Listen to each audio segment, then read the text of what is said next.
a jogger in Florida and attempted to kill him. Unfortunately, the jogger he approached was a black belt in martial arts. Whooped that ass. Whooped the ass off of him. Yes, he did. He picked the wrong individual. Here's his mugshot.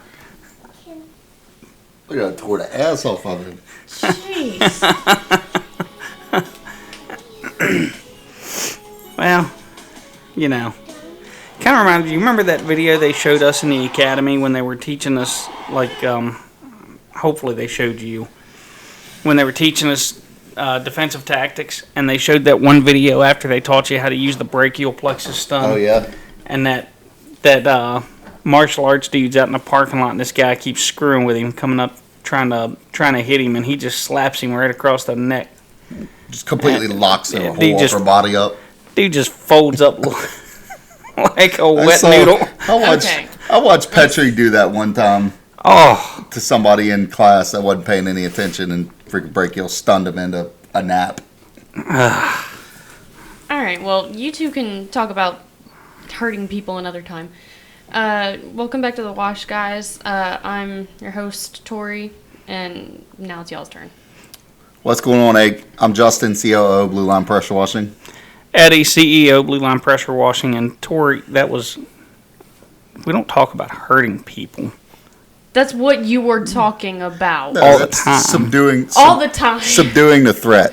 That's right. Get it right. What's going on, everybody? How's everybody's week going?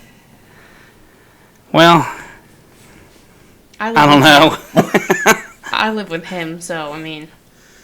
That was going to be my answer, but I was trying to be nice. But since she's going to be hateful... You look absolutely exhausted. I am. I get too old for his crap. You're too old for anything. You won't take any of these kids off my hands. Had us. I got enough problems on my... I don't need to add to the pile. You had us. This is your fault. Technically... I'm inclined to agree with that one. Nobody asked you. Whose side are you on around here anyway? He speaks the facts. Oh, so when he's siding with you, he speaks the truth. When he's against you, he's full of crap. Is it the same way with you? We're not talking about me. We're talking about you. Oh, okay. All right, well, I don't want to argue with you anymore, so we're going to go ahead and get into our first topic. So it looks like we're talking about strange law enforcement encounters in 2022. Yeah, so I found a couple, but the one we're going to hit on is an Oklahoma man who allegedly killed his friend while they were fishing because he thought that his friend was going to feed him to Bigfoot. So the story goes, an Oklahoma man allegedly killed his friend over the summer because he thought that the victim had summoned Bigfoot to kill him while they were fishing. I'm gonna the article lists his name. I'm just gonna call him Larry. He's 53 years old. Had gone fishing with bare hands. Was he noodling? Yes, noodling. At the South Canadian River with his friend Jimmy. They got into a confrontation.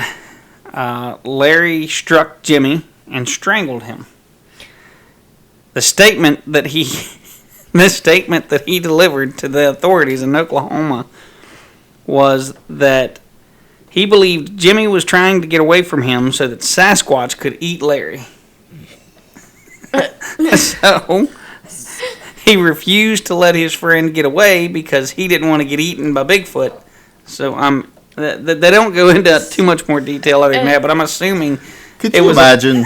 I don't get what the logic behind that. And how do you summon Bigfoot? Well, so you and I have both taken statements at some point in our careers where we absolutely knew that the statement we were taking was a bunch of baloney. Yeah. But we still had to write the statement down and take it anyway. Could you imagine the parish or the sheriff's deputy that was taking a statement about... How do you take that statement with a straight face? You don't. Like, there's been some... Well, see, so I would have pulled the devil's advocate, and I'd have seen how deep he wanted to go in the story. So how was he going to summon Bigfoot? Yeah, how do you summon Bigfoot? Where was Bigfoot coming from? Like, is there a dance? Did he do a little jig or something? Is he doing like a rain dance type thing? And since when is Bigfoot a carnivore? If Bigfoot's a carnivore, then their whole thing is kind of backwards because he roams gently in the forest. Like I said, last I heard, he's not exactly big on interacting with people. Yeah, he runs from them. And Pretty sure the last episode of Finding Bigfoot, they ain't found him yet. what are you gonna do? Cast some spell? Use Bigfoot's hair to summon him? Like what?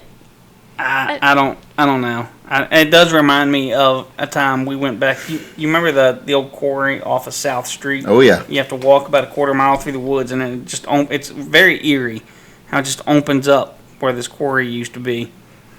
And it's about this, once you're back in there, it's about the size of about 6 football fields back here. And I remember me and 3 other officers were back there.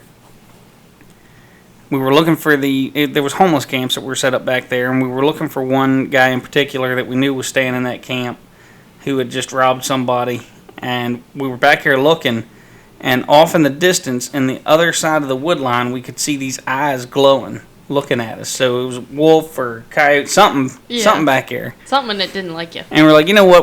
I believe it's time to go. Yeah, and one of the other officers said out. something about, I hope we can outrun it. And me and Jones both looked at that other officer and said, I don't need to outrun it. I just need to outrun you. That's what I tell everybody. I mean, that's accurate. I'll kick you in the knee if I got to. I don't have to be the fastest one in the group. I just don't need to be the slowest. I ain't getting chumped on the rear end. No thanks. That's what I tell my daughter all the time. It's like she would be perfect for us to keep around in a zombie apocalypse because we're going to need a distraction at some point. Yeah. But I ain't the slowest in this room. Well, I don't know. Have you ever seen Tori around the bases? Looked like she was pulling a sled. When I'm chasing a ball, I can Get the run parachute though. off. Well, I mean, look at her. Look at her. When you look at that, you would think that it could move at a pretty decent clip. Yeah. But if you've ever watched her play ball, like a parachute, I'm telling you, there's a parachute or a sled or something tied around her waist when she's rounding first, heading to second. It's like running bases, I can't do it. But if I see like a snake or something, I'm gone. Nope. Well, the question is, can you run faster scared than I can mad? Nobody can. We've established this. Pretty sure you can catch the Flash. I've got 250 pounds of mass that it don't look like much until I get it moving. It's like Juggernaut. But then where's the brakes? That's a problem. As we've gotten older and bigger, we can still move just as fast, but the brakes don't work all that well anymore. Don't ask me for no sharp turns. I might smack a wall. It might take me a grunt or two to get going, but... All right, so I saw something earlier, and there were these people, they heard something in their house. So it was in the ceiling, so they were tearing down their ceiling trying to figure out what it was. They pulled down the ceiling, and there were 3 full-grown boa constrictors just living in their ceiling. Kerosene and a match, Jack. We're going to burn that place to the ground. Call Billy the exterminator and be like, hey, I got a big job for you. That's an understatement. Like, so you don't know it when you were a baby, but me and your Uncle Tony, we were looking for the cable wire in the house we used to live in Inwood. Was not no attached properly. Ever starts out good. So I was a baby. We went down the basement of the house and we were looking for that cable wire. We were going to replace it. And Tony's like, oh, here's the wire right there. And he reaches up and he grabs it, and the wire moves. He goes, that's not a wire. So we pull 5-foot black snake out of the crawl space. You don't belong here, buddy. Like, no, you got to go, Jack. Get it back out in the field, but you could have bought both of us for a nickel if in that moment when that snake turned around and looked at us. We're like, that's not what we were expecting to find down here. You know. This is my house, not yours. I wish you all would have been able to see on video. I wish you all would have been able to see the day that black snake fell out of the tree behind Emmy. I died. The day she had her gallbladder surgery, a few days after Jen did, she was outside just walking around, getting air like the doctor said. And she walks by the garage, and this 3-foot black snake falls out of the tree, from way up high too. About 4 foot behind her, and she about come out of her skin. It's probably the funniest thing I've seen in a couple of years. Oh, I'm sure that was. I wish I would have seen Evan shut his head in the car door, in the truck door.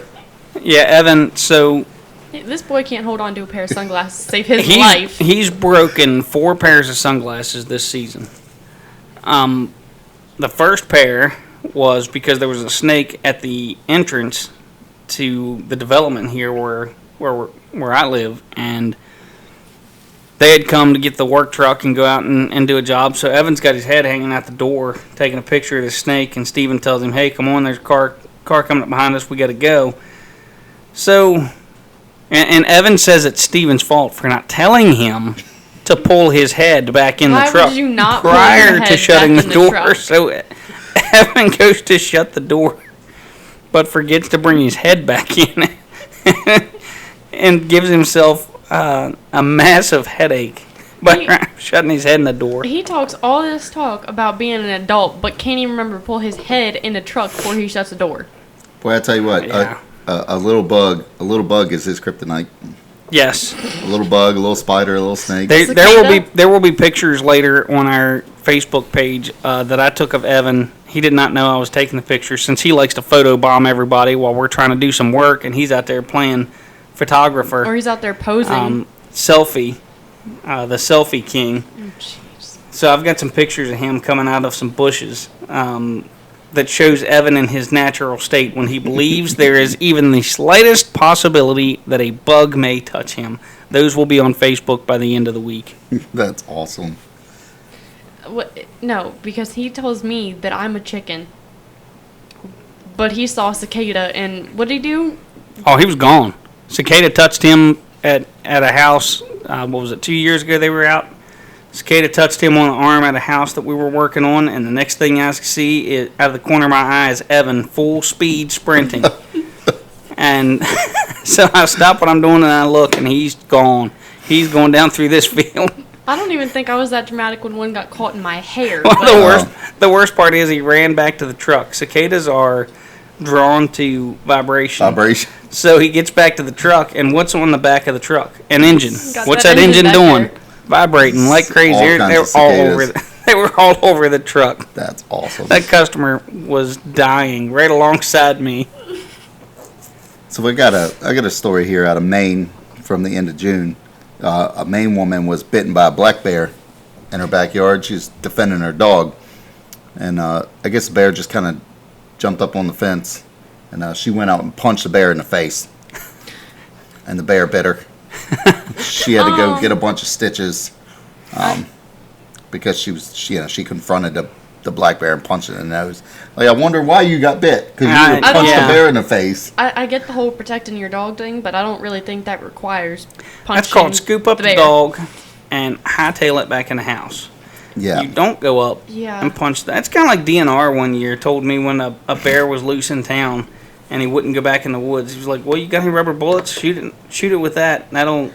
Like, oh yeah, let me just make it mad. Let me let me just let me go out here and make you mad. I want to get him safely out of town.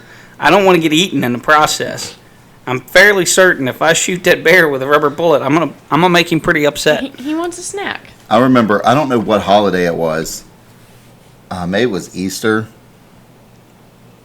It was one holiday that I was working, and we were, skeleton crew working, and we had a bear come into town, and we chased that bear from one end of town to the other, trying to get it cornered so we could trank it so animal control finally would get it.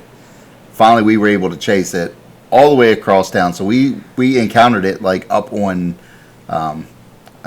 like Tennessee Avenue, and we chased it all the way across town and wound up DNR wound up setting a trap for it and getting it at Berkeley Heights, down by the old ambulance station. I wasn't working, but I remember that. I also remember there was one where animal control missed like 3 times with the trank gun, and one of our guys had to take the trank gun away from him and do it. Oh, I had to do that with the goats. Goats? Yeah, we had goats. Like the goats, and this was like an early Sunday morning.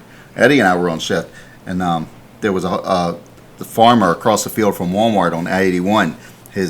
Something happened to the fence or whatever, and a whole herd love those goats. A whole herd of goats got out. But the problem was they were running up and down like the side of 81, and they were getting ready to cause a big accident. So we chased them things probably a quarter of a mile, and finally we got to the King Street exit, and one of the animal control guys, I know he had missed.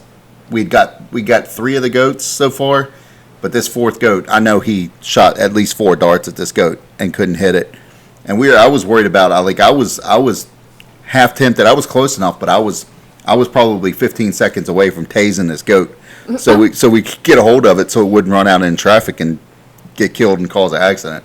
Finally, I just took the trank gun. We had one more dart left and took it, and I hit him, and he laid down right there by the Mexican restaurant, right before the exit of King Street. But I was like, I'm gonna have to tase this goat, and then I'm gonna have to call in taser deployed on this. Well, what are you gonna do? Because that's only 5 seconds. Yeah. What are you gonna do when a taser cuts off and you're gonna have to grab hold of him? You're gonna have to shoot as you tase. He's gonna be awful angry. When we had the landscaping company, I don't know if I ever sent you to it or not. It was a client's house that had a bunch of goats. I know Tori went to it with me once or twice. Yeah, Taylor I went to it. Yeah, I went with you. Them things were mean. And not all of them. That one. There was one, the alpha male out there. He was hateful. Yeah. I remember Taylor went up to go pet him after the owner of the house told her that it was okay to do it, and she started to walk up there, and that goat started stomping at her, and she goes, "Never mind, I don't want to pet him that bad." No, thank you. And he got out once while I was there. Most time he wouldn't come out of the fence. Some of the females would get out, and they wouldn't bother you, but he got out once while I was there, and just like the rooster they had. That thing was hateful, too. Oh, if you turned your back to it, it was coming. I don't even want to hear about roosters, because people that live at the end of our neighborhood with all them chickens that they used to, I don't even know if they still have them. No, but they don't have them anymore. Well, chase you at the bus stop? Yes, they did. One chased me halfway up the street one time. They chased you onto the bus. Like, our bus driver would pull up, and he'd be laughing at us because we're getting chased by chickens out here. That's great. I wasn't a fan of it. That's like Riley was like 3 or 4 years old. Oh, no, she was in school, so maybe she was like 5 or 6. But they went on a field trip to one of the zoos or whatever, and she got bit by a goose. Keep field goal kicked a goose. Still to this day, she's leery around. Yeah, I had the field goal boot a goose out there at Clearbrook Park because we used to have our family reunion out there every year, and Tori, about 5 or 6 years old, decided that it was a good idea to try to feed them. And I didn't know the geese were mean. I was 5. As I'm saying to her, get away from those geese. She's throwing food. Well, she's got food in her other hand. And this one, he was like, "Nah, that's not enough. I'm taking all of it." So he comes after her. I get her away from him, but he won't quit. He just keeps coming and keeps. So finally, I had to turn around and beat that thing across the pond. I thought for sure somebody was going to call cops on me or something for kicking that thing. Feathers. But he bit her like 3 times before I was like, you know what? And then he tried to bite me, and it was like, well, now he done really messed up. What about that horse that tried to take a chunk out of your hand or something? No, that horse never tried to bite me. My cousin had a horse that would be back in a pond, and you could go fishing, but you had to take a snack for the horse. If you didn't take a snack for the horse, he took exception to it. And Philip had told the guy, make sure you bring a carrot or something, let the horse snack on it, whatever.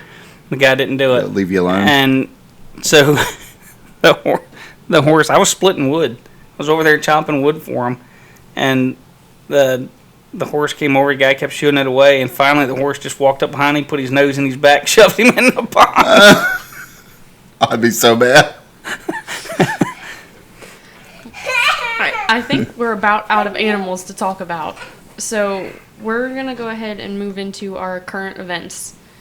Chicago, the NASCAR race. So what'd you think of this race? So I actually enjoyed the race more than I thought I was going to. I think it was a decent race. The fact that it got shortened played a huge role in how the race played out because strategy became a big thing. Yeah. It did take longer, I think, for the traffic jam to happen. Yeah, that was what, lap...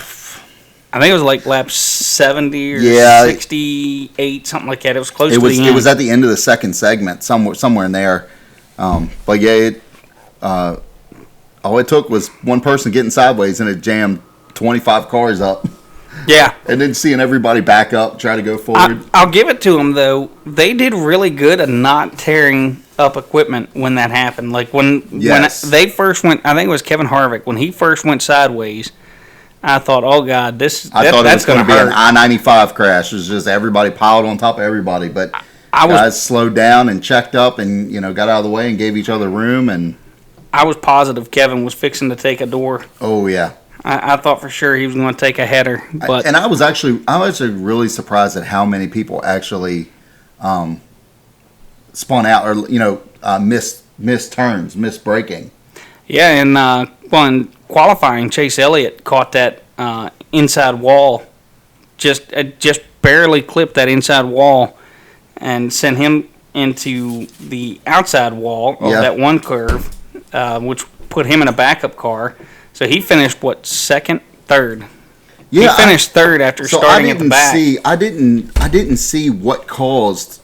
I guess maybe was it with the green flag pit stop? Something happened. It basically flipped the field. So how Justin Haley wound up in the lead because NASCAR had to shorten the race for time constraints because the weather delayed the start of the race by an hour and a half. Because they were going to run into daylight issues. Yeah, there's no lighting at the track, and at least not sufficient lighting, just regular street lights. So they had to shorten the race from 100 laps to 75. Well, a handful of teams, Justin Haley, Chase Elliott, Kevin Harvick, the guy who won, the F1 guy who won it. Yeah, the F1 guy who won it, they all decided to pit early.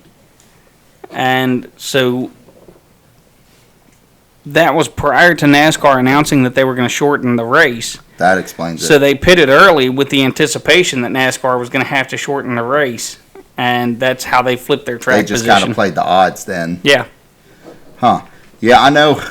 But I'll tell you what, Noah Gragson couldn't complete a turn to save his life, could he? I know he was in the tire barrier at least 4 times. I don't know if it was Dale Jr. or Burton or one of those announcers made the comment that they were going to have to put a Wendy's sign in turn 6 if they do Chicago Street again next year, which I think they're going to. For the amount of times that the Wendy's car was piled underneath that tire barrier. I'm telling you what, turn 6. Kyle Busch ate the tires at one point. Eric Jones, Eric Amarola, they all went under. Martin Truex Jr. Truex Jr. spun out 3 times. Yeah, he had help twice. Well, yeah, he had help. Noah's the only one that I know of that didn't have Noah and Kyle. Kyle was just an issue of he hit the brakes and the car said no. He went straight.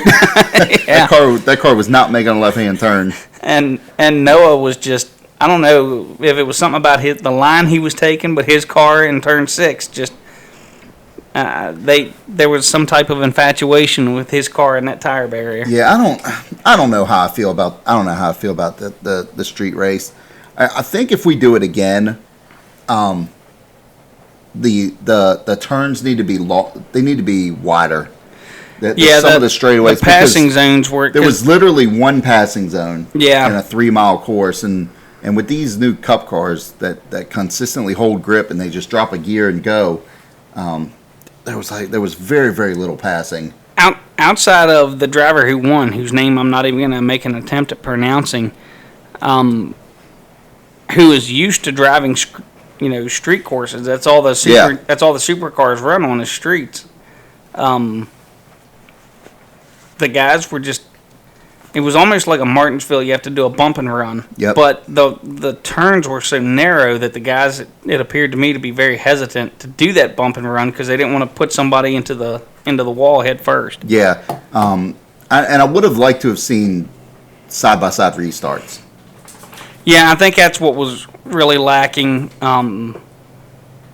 Even those ringers who were only there because they are good at running street courses. Yeah. They didn't get the real NASCAR experience with having to do a restart side by side. Yeah, because single line restarts are exactly what Formula One and IndyCar do. Yeah. And that's, I don't know. I think that at least in NASCAR and some of the IndyCar stuff I've seen too is, to me, it's just boring watching the same line of cars over and over and over again. It's just like at the road courses. Some of the best restarts are, on road courses where you've got that 2-wide restart, and then you go into turn 1. What is it at COTA? Turn 1 at COTA, it goes from 2 wide to about 7 wide, and that's good, entertaining racing right there because you gotta actually do what you're supposed to be doing and get up on the wheel of that car to keep from wrecking it. I think I'm gonna be a NASCAR driver. No, you're not. Yeah, I am. I think it's too late for that for you. I'm an amazing driver, so. Okay. What? When you were driving me to Walmart the other day, I had to tell you to speed up. So I was going like 42. you were 45. going 38 I was not. when I said to speed up, and I was we're not. talking 138 miles an hour. You would have a stroke. No, I'm gonna go be a NASCAR driver. All right, you let me know how that works out for you. Oh, you better invest in a go-kart. I'm not buying that. No, if she wants to do it, she gonna have to You fund buy a it. legend car. You buy Yeah, a legend car kit. buy what are they, about 10,000? Yeah, somewhere 10, around there. 12,000. Never mind, I lied. The last time I was in a go-kart, the brakes stopped working and I had to jump out of the thing and drive into a tree. So I'm good. Yeah, well, that didn't work out, didn't it? No, the brakes told me no, and it just got filled up with gas, and I was not about to be in that thing for 2 hours. Why don't you reach out to Haley Deegan and ask her how much room the Truck Series guys give her as a female driver, and then tell me if you still want to do it. Speaking of which, did you see on the sports kick? Did you see Yankees pitcher? I got it pulled up here for you. You know I'm an Orioles fan, right? Well, I know. Nobody likes Yankees. I know, but through a perfect game. I don't think it's been done in a couple years, but it's the fourth in Yankees history. Why does that not surprise me that the Yankees have 4? Yeah. Actually, I'm a little surprised that they don't have more with the likes of Pettit and Sabathia and all the legendary pitchers that have gone through that organization over the years. Yeah, this one was kind of an odd win or kind of an odd perfect game. Usually, most of the perfect games you see are like 1-0, 2-0 games. Yeah. Like the Yankees were winning. I think they won the game 15-0. It was like 11-0 going into the bottom of the last 2 innings. But Domingo Germain. Let me ask you something. If it's a 1-0 game and it's the bottom of the 9th, you're the leadoff hitter. Do you bunt to break up the perfect game? Because you're trying to win a ball game here. Yeah. You need base runners to win a ball game. Do you bunt? So, if it's a regular season game, and like for example, this instance, I think the A's are in like last place. If it's a regular season game and it's really a throwaway game that doesn't mean that much, I'm probably swinging away. If it's a situation of where I'm in the playoffs or I'm in a wild card hunt, I'm trying to win the ball game. That's a respectable enough answer. I think I'd probably bunt because I'm getting paid millions of dollars to win a ball game, and I got to do something. And you're getting paid millions of dollars to keep me off the bag. So that's a hard one. That's a hard one for me because if you're talking like a shutout, I'm blowing a shutout out every time. What's your opinion over there? You have one. You just bunt. Don't worry about swinging away if it's not that important of a game. So you would break up a perfect game just to break up a perfect game? Yep. So if we know where she stands. So if you're at the bottom of the 9th and there's 2 outs out, perfect game. Are you laying down a bunt to blow to intentionally blow a perfect game? I'm not laying a bunt at that point because we've got 1 out to work with, and I'm fat. Well, I'm not sure if I'm gonna make it to. If you got 2 outs, and you're down 15-0. If you got 2 outs, bunting is always a terrible idea. If you're down 15-0, there's no point. That's what I'm saying. There's no point in doing even nothing at that even point. if there's nobody out, and At you're that down point, 15-0. I would go home and get a sandwich and go to bed. Yeah. But if it's a tie ball game in the 9th inning and there's nobody out, yeah, we're gonna square up. Sorry. Of course, I'm like you. I don't exactly have the bunting frame, so I've never been given the bunt away signal. I about have fall over every time I try to bunt, but normally I get them down. I've bunted 1 time in my entire life, and it went foul. I've done it twice, and both times have been by accident. The swinging bunt. Yep. Trying to check your swing, and you wind up making contact, and then you gotta. The first time I You ever got dropped bunted, around. it dropped right literally like an inch away from the foul line. I thought it was foul, but I was, no, it's not. Okay, I gotta run. Anything else? Anything else good happening in the sports world this last week? Not that I'm aware of. I would have to pay attention to it to tell you that. Yeah, I don't see anything else. I'm not seeing anything that's really catching my eye. Just have to wait and see what happens in NASCAR next week and see if you and I could maybe dig ourselves out of the hole I'm that telling you what, Chicago put us in. I don't think it was just Chicago. Well, see, I'm not far outside of the playoffs. I'm within. I was before Chicago. I was. You're within striking distance. 8 points out of the playoffs, and after Chicago and my one measly point. My hopes right now are just. My hopes right now are just to get a couple wins so I get some bonus points in the consolation pool. Absolutely. This whole fantasy, I'm over this whole fantasy thing. I can't pick winners for nothing. To. He can't either. I've done it for 3 years in a row, and I made the playoffs last year, but I got out relatively quickly. All right, well, if we don't have anything else new to talk about with sports, then we're going to go ahead and take our break and let you guys hear about some companies that we like to work with. That'll work.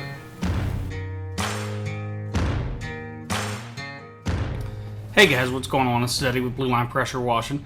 I want to take a minute to appreciate the fact that you guys are listening and watching our podcast, and I also wanted to tell you about a company that I've been working with here recently called Home Service Business Coaching. I am not being paid to tell you about this. There's no sponsorship or any other deal worked out between Blue Line Pressure Washing or myself and Home Service Business Coach. That being said, David and the entire team at HSBC have helped me elevate my business to the next level. They've helped me develop systems for my business. They've helped me scale, as well as provided guidance and mentorship in all facets of the business. It's not a how-to program. It's not going to teach you how to do the job. It's not going to teach you how to wash a roof or how to wash a house. It's to teach you how to become a CEO, basically, and scale your business and do it effectively. If you want to be more profitable, get out of the service vehicles and put the right people in place to work in your business so that you can focus on becoming a CEO and growing your business, I highly recommend this program. It is, it's a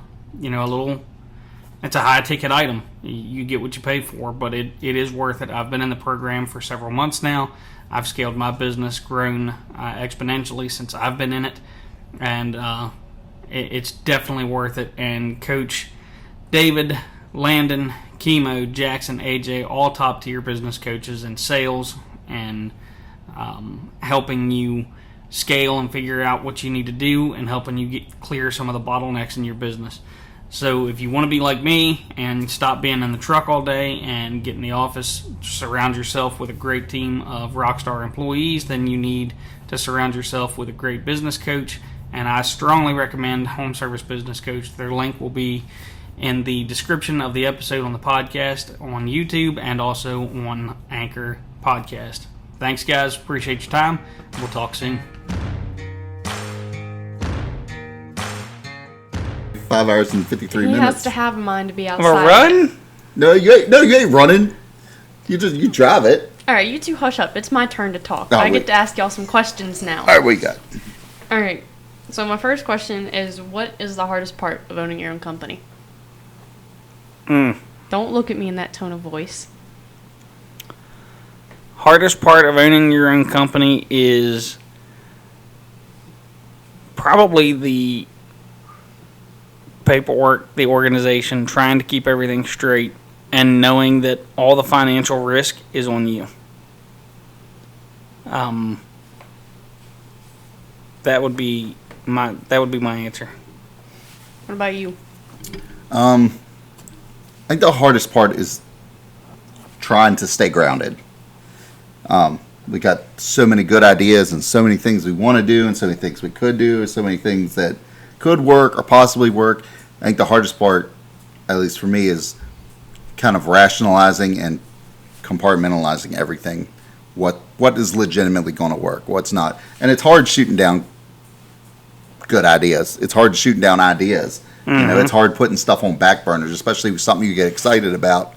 You're like, oh man, this could be awesome, and then you start talking it over and start actually putting it into a workable plan, and you're like, man, this feasibly probably is not going to work.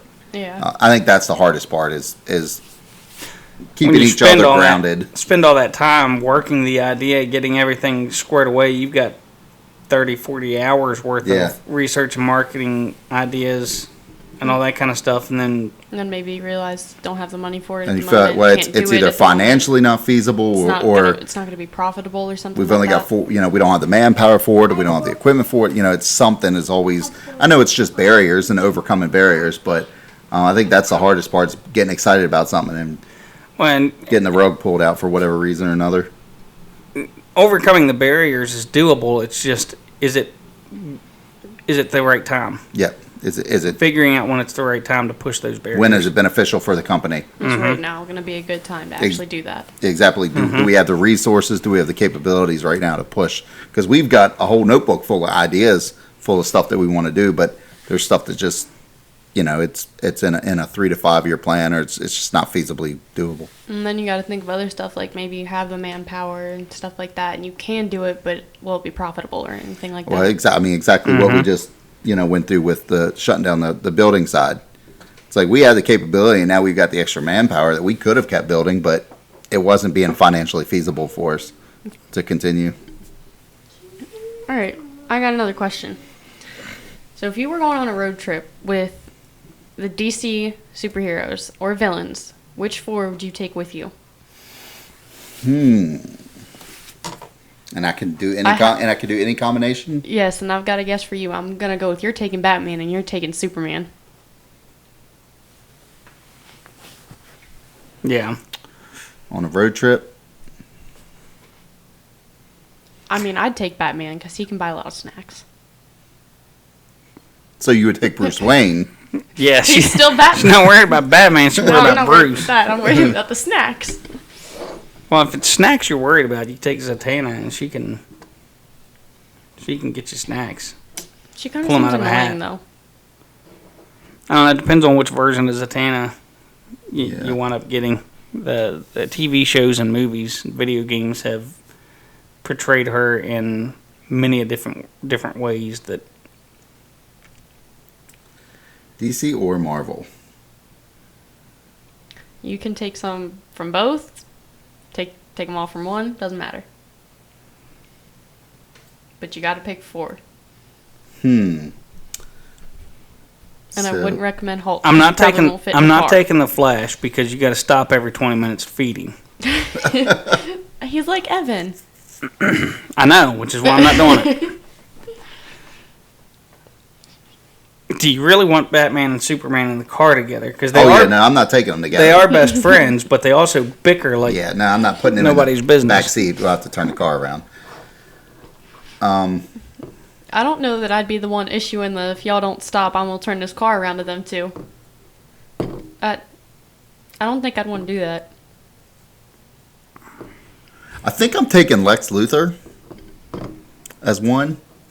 Because I feel like there's a possibility of a good story coming out of that trip. Well, that depends. Are you taking Lex once he's decided he's going to be a jerk, or are you going to take, like, Smallville time Lex towards the beginning when he's... I don't know. That's what I think, the unpredictability. Yeah. Don't know which one you're going to get? But I think I'd take Batman to offset Lex doing something nefarious. All right, so we've got Batman and Lex.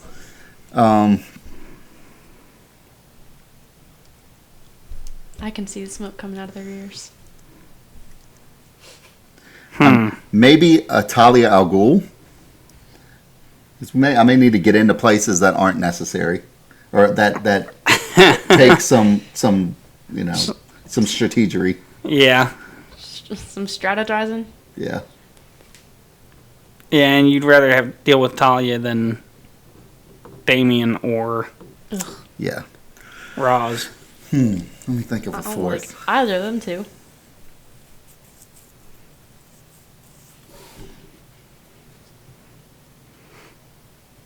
It smells like something's burning in here.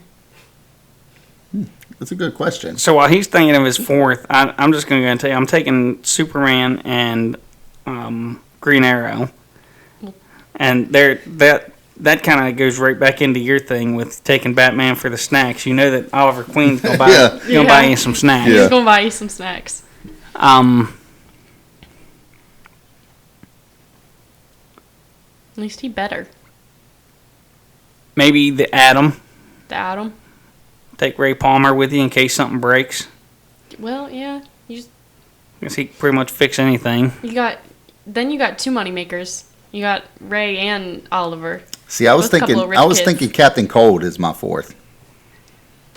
As long as he doesn't keep the AC on the whole time. See, I'm good with that. Yeah, no, I'm not. fine with I it. freeze to death. Leonard Snart's hilarious. So He is pretty funny. I feel like Leonard Snart and Lex Luthor in the back could be some entertaining Make the plan. conversations. Execute the plan. Expect the plan to go off the rails. Make new plan. Leonard Snart. yeah. So what? I've got 3 of them. Mm-hmm. You want Gorilla Grodd? Negative. Negative. That's the last thing I need. Is a psychotic gorilla. It's like the psychotic kangaroo from I mean, Crash. I don't know. Nobody For would. some reason, You can't take Gorilla Grodd because what if you are planning on going to like a beach or something and he doesn't want to go there? So he Nobody mind would controls randomly you. come up and talk to you. that's He's fact. gonna mind control you into taking him where he wants to go. I don't know though, because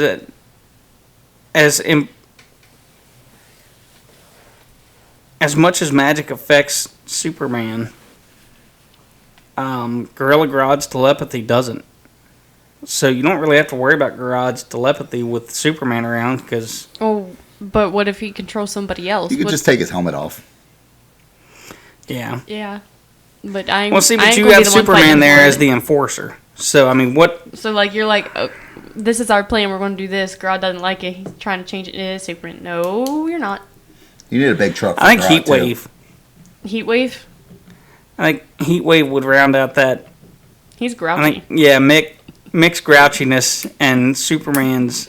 He'd be fun to drink with. Superman's level of like calmness sometimes. I like, think if blows anybody my could mind. get, I think if anybody could get Superman wound up to It'd be a him. good story, it would be Heatwave. That's true. That I like it. All right, I got my next question here. If somebody was thinking about starting their own company, what's one thing that you would tell them to do? Hire a coach. Hire a coach. Do your research. So do your research and hire a coach. Yep. I don't care what business it is. Hire a coach. A good one.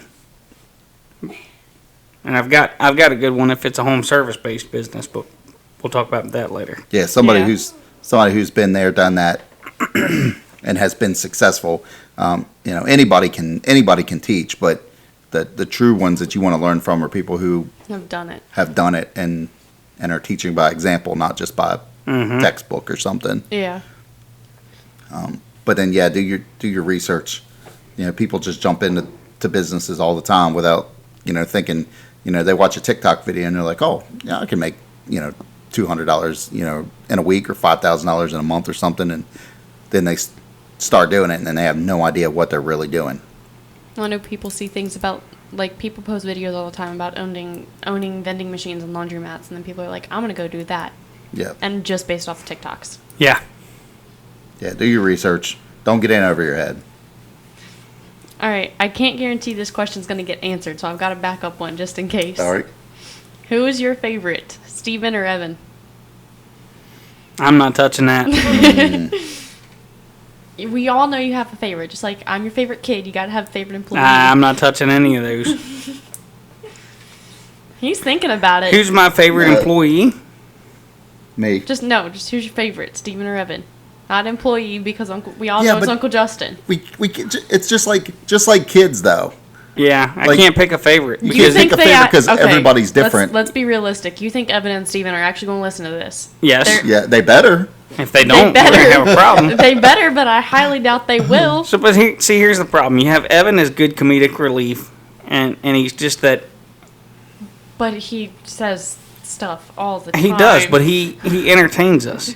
And then you've got Steven that keeps things grounded and makes Yeah. sure things flow properly. So Oh, that and he's I got can't his pick a own favorite. kind of. They're really like a perfect pair. It's Yeah. I can't pick a favorite. I don't have a favorite. All If right. I had to pick a favorite employee, I'm gonna pick the person who makes my meals every night. All right, And- Mom, you won that one. All right.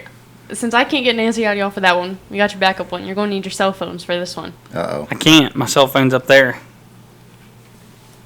Haha! I get a teenager No, no, cell no, no, phone. no. This is No, no, no, no, no, outstanding. no, no, no, This is no, turning no, out to be good. You're. Hold your horses. I know what your most used emoji is, so it doesn't even matter. What is y'all's most used emoji? I know what yours is. No, you don't. You know what mine is for you because it aggravates the snot out of you when I do it. See, What emoji do you use the most? Justin doesn't really use emojis. I don't use emojis.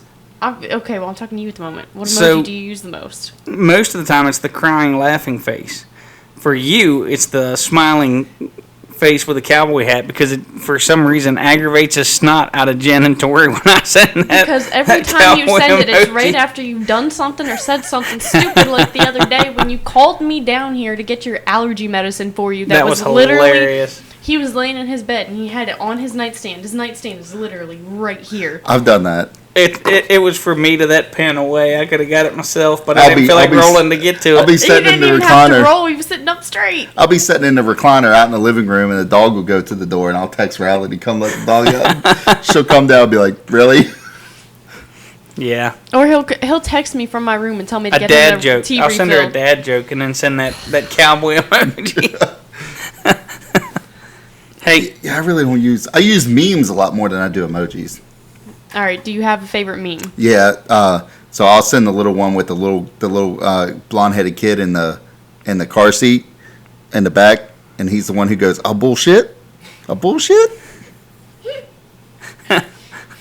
I send that a lot. I've got one. I saw one the other day. It has the Impala and the Mystery Machine next to each other. You pull up into that parking lot, you know something's going wrong. yeah, the Yeah, supernatural Impala. Oh yeah, I think I'm turning right the heck around. I'm good. No thanks. So, I said something about the dad jokes. Now I'm really gonna make Tori mad. No. Moving on. Tori, why do melons always No. have weddings? No, because they can't elope. There, happy? They can't elope. If I have to hear that stupid joke, That's one gonna more be a time, new I segment. might go insane. Dad no, jokes? it's not. yep. Then That's I gonna be a quit. new segment. I quit, Mom. You're taking over my spot. I quit. I ain't listening to dad jokes all the time. Yeah, you're gonna listen to them whether you listen to them down here, or you listen to them other times. But so. if I have to hear him here too, then you're gonna tell him twice as much because it's not like you're gonna stop telling him in general. Yep, they'll be good I though. ain't that lucky. That's true. Good, my rear end. I think they're funny. You I think get a you're kick out funny of them. because y'all are fathers, and fathers have nothing better to do except annoy their daughters. That's 100% true. How much money do you cost us in the course of a year? I believe we've earned the right All to right, annoy I think you. it's about time to go ahead and move on to our third topic. We're gonna go ahead and talk. They're going to tell you about some marketing stuff and not talk about my money spending. Your expense. Yes, not going to talk about how expensive I am anymore. So, I want to talk a little bit about marketing. Facebook, Google, paid ads, that kind of thing. It is getting very, very expensive. I don't know if you guys have noticed that this year, but pay-per-click ads and pay-per-delivery ads like on Facebook have gotten super expensive to get any results. So one thing that I'm going to suggest, my coaches preach it, is try to learn some organic marketing. I'm not going to go into a real deep tangent about how to do organic marketing because it's not I'm still learning it myself. But you've got to be marketing hard and heavy at your shoulder season as well as your busy season. If you get busy and stop marketing, well, then you're not going to have any work for the slow times. If it's really slow and you go dumping a bunch of time, energy, and money into marketing, when it's slow, you're not going to get the results that you're looking for because nobody's looking for the service at that time. Door hangers, boots on the ground marketing, probably your best bet right now because, again, that pay-per-click marketing cost has gone through the roof this year. You're not really getting the return that you need to be getting. What's the reason for the uptick in paper product increases? Honestly, I don't know. I don't know if it's a I don't know if it's an inflation issue. I have no idea. I just know that the cost has gone through the roof. You think it's an issue of a lot of these printing companies are catching on to these trend businesses and are just exponentially increasing their profit margins? I think it's an issue of we as a society are sick of social media and having, I mean, you've got teenagers who spend hours on Snapchat and TikTok, and you can 1 hour on TikTok. Yeah, 1 Thank hour on you. TikTok. And why is that, Toad? I don't even max out my time 90% of the time. That's Anymore. beside the Anymore. So, you've got teenagers, you've got adults who are addicted to social media that spend hours upon hours, and now Tori's glaring at Jen, who you guys can't see behind because she does get on TikTok and get lost sometimes. Facebook, but 24/7. You get adults that are on these social medias all day long, and they're sick of having ads thrown in the middle of what they're trying to do. Like, they're scrolling through, catching up on what people they haven't talked to in 16 years are doing. And then, boom, there's an ad. And then they scroll, see another post, and then, boom, there's another ad. And I think people are sick of it, so they're ignoring the ads, and which has caused delivery issues for places like Facebook and Google, which means they need to charge more to get the results. I know the last couple of campaigns that we did prior to pushing mainly for organic was probably about a 30% downtick in how many people saw the ad versus how many people saw it prior to with the same amount of money. Okay, so you said that you don't want to dump all your resources into marketing when it's slow, right? Well, if you dump a bunch of money into marketing, you'll get some bites when it's slow, but the slow time, you should market 12 months of the year.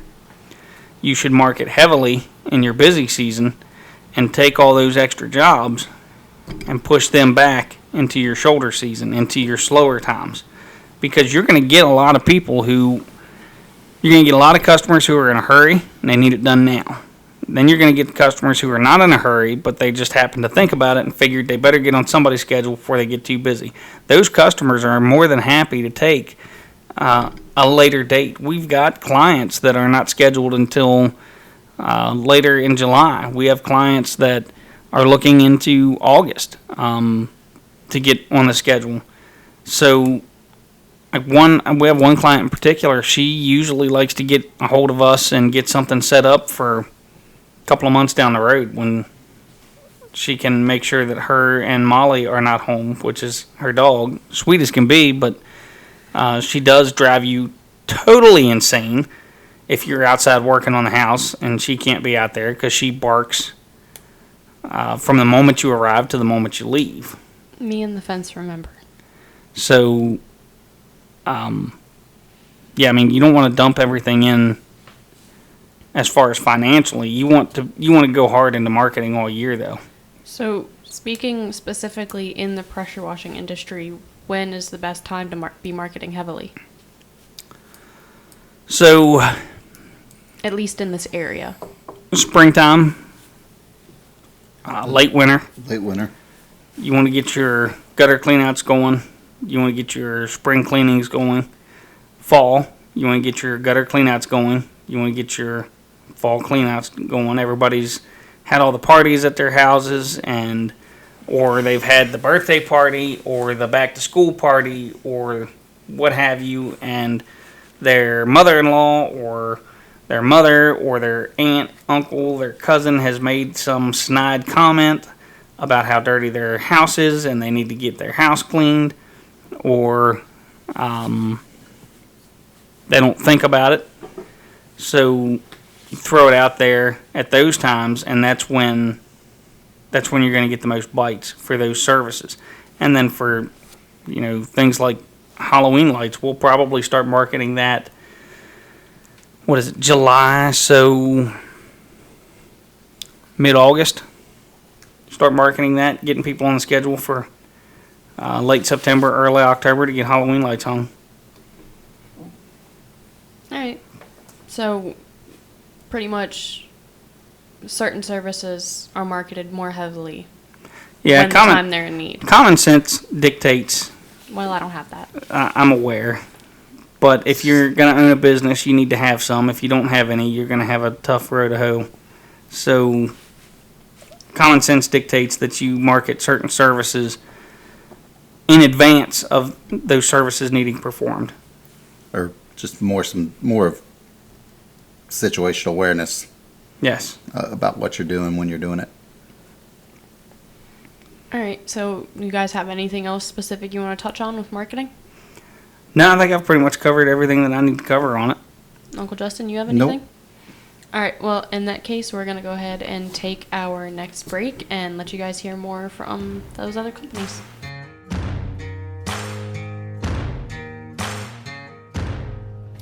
Hey guys, what's going on? This is Eddie with Blue Line Pressure Washing. I want to take a minute to appreciate the fact that you guys are listening and watching our podcast, and I also wanted to tell you about a company that I've been working with here recently called Home Service Business Coaching. I am not being paid to tell you about this. There's no sponsorship or any other deal worked out between Blue Line Pressure Washing or myself and Home Service Business Coach. That being said, David and the entire team at HSBC have helped me elevate my business to the next level. They've helped me develop systems for my business. They've helped me scale, as well as provided guidance and mentorship in all facets of the business. It's not a how-to program. It's not going to teach you how to do the job. It's not going to teach you how to wash a roof or how to wash a house. It's to teach you how to become a CEO, basically, and scale your business and do it effectively. If you want to be more profitable, get out of the service vehicles and put the right people in place to work in your business so that you can focus on becoming a CEO and growing your business, I highly recommend this program. It is, it's a high-ticket item. You get what you pay for, but it is worth it. I've been in the program for several months now.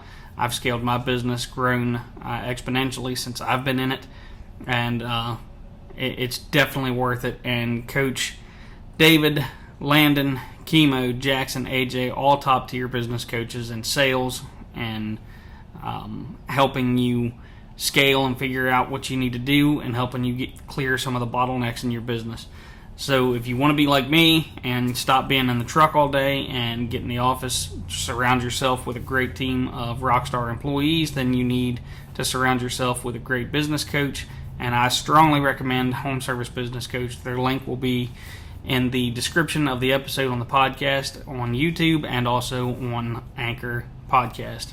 Thanks, guys. Appreciate your time. We'll talk soon.